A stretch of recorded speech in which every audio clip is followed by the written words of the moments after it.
আসলে মানে বর্তমান গানের যে ব্যবস্থা বা অবস্থা গানগুলো আসলে কিন্তু আপনার ফিনান্সিয়াল কিন্তু ব্যাপক একটা ফ্যাক্ট। আর্থিক যোগান আসলে দেওয়াটা অনেক কষ্টসাধ্য। একটা ভালো গানের পেছনে এখন কিন্তু খুব মানে মোটামুটি ভালো অর্থ ব্যয় করতে হয়। আর অন্য কেউ কেউ অর্থ ব্যয় করলেও দেখা গেছে কি যে এইরকম যে কুত্তায় বাচ্চা করে আর হিয়ালোর পেট ভরে।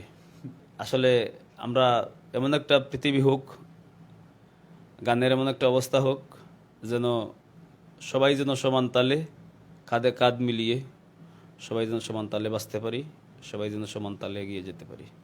আপনার জীবনের প্রথম কোন গান আপনি গেয়েছিলেন? আমার জীবনের প্রথম যে গান, এই গানটা তো আসলে আমি এখনো কোথাও মানে গাই নাই, আর গাইলে ওইভাবে আসলে যোগাযোগ মাধ্যমে এটা করি নাই। কারণ এটা হলো বর্তমান তো লিকেজের দুনিয়া।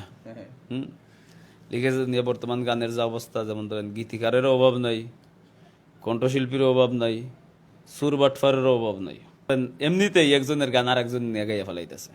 আসলে এইসব গান এইভাবে আনরিলিজ গানগুলো এইভাবে করা, এইভাবে মানে একটু একটু করে রিলিজ দেওয়া, গানের মূল বিষয় হচ্ছে কিন্তু অনেকেই কিন্তু মানে গীতি কবি হিসাবে অনেক গীতিকার মানে উদীয়মান তরুণ বা আমার সমবয়সী যারা আছে অনেকেই আমার কাছে অনেক কিছু জানতেছে, অনেকেই আমাকে একটা গান লিখে পাঠায়, ভাই দেখেন তো কেমন হয়েছে। আমি এইসব ভাইদের বলবো যে গান লিখে কাউকে দেখাইবা না ভাই। গান হচ্ছে আসলে কিছুই না, লেখাটা কিছুই না। মূল হচ্ছে আপনার চিন্তা চেতনা।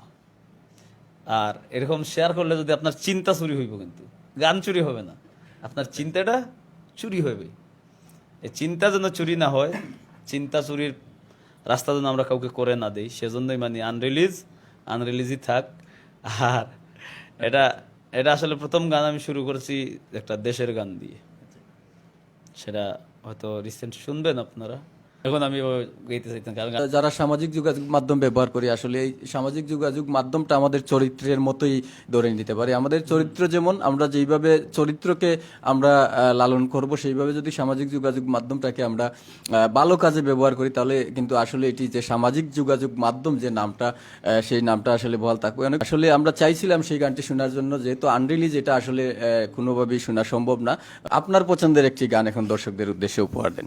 আমি তোর ফিরিতে সইলাম কত জ্বালা গো ফুলমালা, তোর ফিরিতে সইলাম কত জ্বালা।